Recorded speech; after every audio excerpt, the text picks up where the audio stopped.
कसं पाहताय तुम्ही महाराष्ट्र? नक्कीच आपण पाहिलं असेल, पहिले 1, 2, 3 टप्पे होऊन गेलेले देशात मतदानाचे, आणि आज आपण त्याचं जे काही निकाल आहेत साधारणपणे आपल्या सर्वांना माहिती आहे, इंडिया आघाडी पुढे आहे असा सगळ्यांचा अंदाज आहे.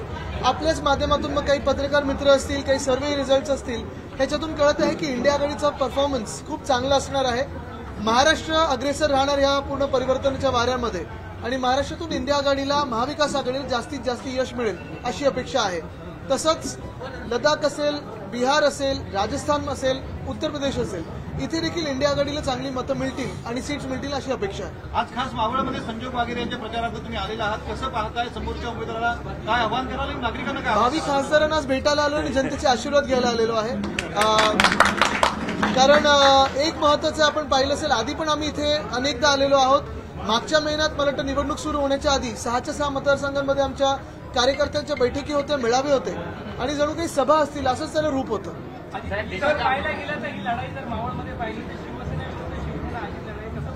बिलकुल नाही. ही शिवसेना उद्धव बाळासाहेब ठाकरे हा पक्ष विरुद्ध गद्दार गँग, घाबरट गँग अशी आहे. देशाच्या राजकारणामध्ये महाराष्ट्राचा प्रमुख चेहरा म्हणून उद्धव बाळासाहेब ठाकरे यांच्याकडे पाहण्यात येत आहे. भावी पंतप्रधान म्हणून आपण कसं? मला वाटतं उद्धव साहेब आणि मी कधी जर तरवर जात नाही. आमचा विषय एवढाच आहे, आम्ही महत्वाचे विषय जे घेऊन बोलत आहोत, बेरोजगारी असेल, महागाई असेल, 10 वर्षापूर्वी असेल, 5 वर्षापूर्वी असेल, भाजपसोबत जाऊन फसलो होतो. आम्हाला वाटलं होतं अच्छे दिन येतील, देशात काहीतरी चांगलं होईल, पण आज आपण पाहतोय हे जे महत्वाचे विषय होते, महागाई असेल, बेरोजगारी असेल, महिलांवर वाढता अत्याचार असेल, शेतकरी आत्महत्या असेल, ह्याच्यावर भाजप आज चकार शब्द काढत नाहीये. आज मटन, मांस, मच्छी आणि कोणी काय घालावं आणि कोणी कसं वागावं ह्याच्यावर सगळं चाललेलं आहे. 10 वर्षाच्या बहुमताच्या सरकारनंतर कोणाकोणानी ही गोष्ट अपेक्षित असते, काय काम केलं ते तर दाखवा.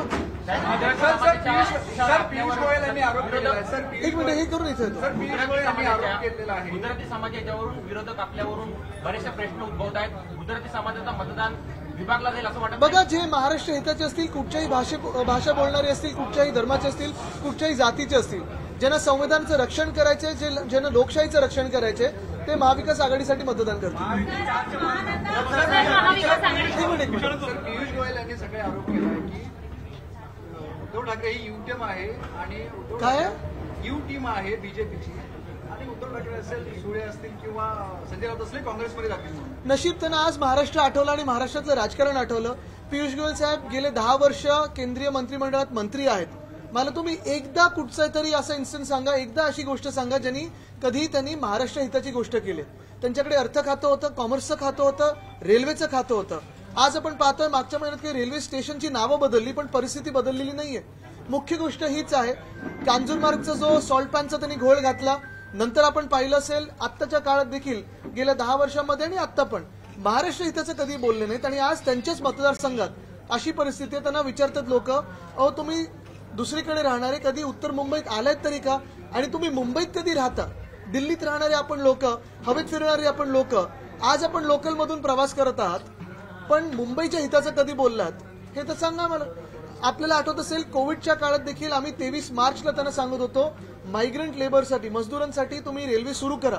तेव्हा ते जनता कर्फ्यूच्या नादात त्यांनी केलं नाही, आणि मग 1 मेला जेव्हा सुरू केलं आपण महाराष्ट्राचे हाल पाहिले. तेव्हा महाविकास आघाडीचं सरकार सत्तेत आल्यावर राम मंदिराला, बाबरी मस्जिदीचं मोठं टाळं लावलं जाईल असं अमित शहानी भर सभेत मला वाटतं जे काही शक्ती, महाशक्ती त्यांच्या सोबत आहे, मागे आहे, आणि जो पक्ष गेले 10 वर्ष देशावर राज्य करतोय, त्यांनी ह्या सगळ्या गोष्टींवर बोलावं आणि अशा खोट्या भूलथापा माराव्यात की जी कामं केलीत ती बोलावं. जेव्हा आपण ह्याच्याबद्दल बोलतो तेव्हा ते भलतीकडे विषय नेतात, जेव्हा एकाकडे आपण महागाईबद्दल बोलतो ते दुसरीकडे विषय नेतात. जेव्हा जेव्हा भाजप हरायला येतं तेव्हा ते धर्मांमध्ये वाद निर्माण करतात, जिल्ह्यांमध्ये वाद निर्माण करतात, जातींमध्ये वाद निर्माण करतात, पण मुद्द्याचं बोलत नाहीत. मुद्द्याचं बोला ना, महागाईबद्दल बोला.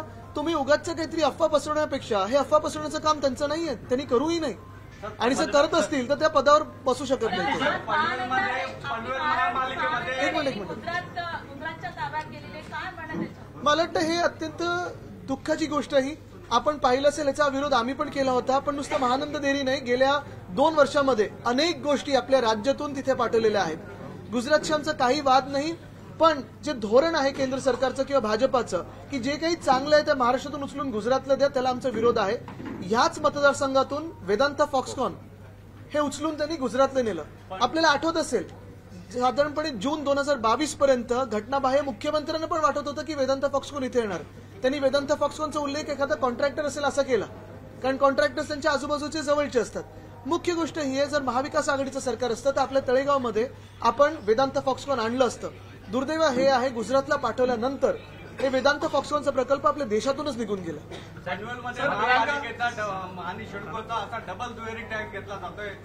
ह्याला आम्ही विरोध केलेला आहे आणि आमचं सरकार आलं तर ते रोखू, आम्ही बंद करू. सर प्रियंका चतुर्वेदींनी आरोप केला होता श्रीकांत शिंदेने तुम्हाला बाब गद्दार आहे, तर संजय रुईबाने तुमच्यावरती काही लोकांना आम्ही उत्तर देत नाही आणि त्या जे बोलले ते सत्य आहेच ना. साहेब, मतदार संभ्रमामध्ये आहे की सत्तेसाठी जर ही दगदगती मशाल ही भाजपाच्या हातात गेली तर आमच्याकडे आपण असले संभ्रम पसरू नका आणि ह्या संभ्रमात राहू नका. आम्ही देश हितासाठी, संविधानाच्या रक्षणासाठी सगळे एकत्र आलोत इंडिया आघाडी म्हणून. आणि जोपर्यंत ह्या भाजपचा विचार हा आहे की संविधान बदलायचं, जे आता सत्य आहे, जे 4-5 त्यांचे उमेदवार पण बोलून चाललेत, पंकजाताई पण बोललेले आहेत, कधी याच्यावर आम्ही समझोता करणार नाही. मला वाटतं त्यांनीच आता ती धारा बंद केलेल्या, त्यांना माहिती आहे 205 काय 200च्या पुढे जात नाहीत. संजय राऊतांनी भाजप विरोधात टीका केल्याने संभाजी नगरमध्ये आता गुन्हा दाखल केलेला आहे. तुम्ही हे लक्षात घ्या, गेल्या अनेक वर्षामध्ये, गेल्या खास करून 5 वर्षामध्ये जे कोणी सत्य बोलतात त्यांच्या विरोधात गुन्हा दाखल होतो. तुम्ही जरी पत्रकार म्हणून उद्या काही त्यांच्या विरोधात लिहिलं आणि सत्याच्या बाजूने लिहिलं तर तुमच्यावर देखील गुन्हा भाजप करेल. मनसेचा एकही उमेदवार नाहीये, मग शिवाजी पार्कवरती त्यांची सभा होणार आहे. माझं हेच आव्हान आहे की आपण महाराष्ट्र हिताचा विचार करून मतदान करावं.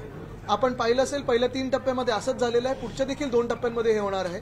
महाराष्ट्रातले मतदार असतील, इतर राज्यातले देखील असतील, भाजपची यशोगाथा एवढीच राहिलेली आहे. आत्ता पण तुम्ही इथे कोणालाही विचारा, प्रत्येकाला वाटत असेल मला 15 लाख माझ्या खात्यात नाही आले पण कोणाला तरी मिळालेलं आहे. माझं शेतकरी म्हणून उत्पन्न दुप्पट झालं नसेल पण कोणाचं तरी झालेलं आहे. दुर्दैव देशाचं हेच आहे की आपण ह्या भूलथापांमध्ये गेले 10 वर्ष फसलो, आता आपण फसणार नाही. महाराष्ट्राने हा विचार करावा की गेले 2-2.5 वर्षामध्ये जे भाजपाने घाणेरडं राजकारण केलेलं आहे, अगदी खालच्या पातळीचं राजकारण केलेलं आहे, मग 2 पक्ष फोडणं असेल, एक परिवार फोडणं असेल, जे काही अस्थिरता निर्माण केलेली आहे, हे सगळं करून सगळे उद्योग जेव्हा गुजरातला पाठवलेत, भाजपला आपल्या डोक्यावर बसून आपण काय नक्की मिळवलं आणि गद्दारांना आपल्या डोक्यावर बसून आपण काय नक्की मिळवलं, मतदानाच्या दिवशी हा विचार करा. एबीपी माझा, उघडा डोळे बघा नीट.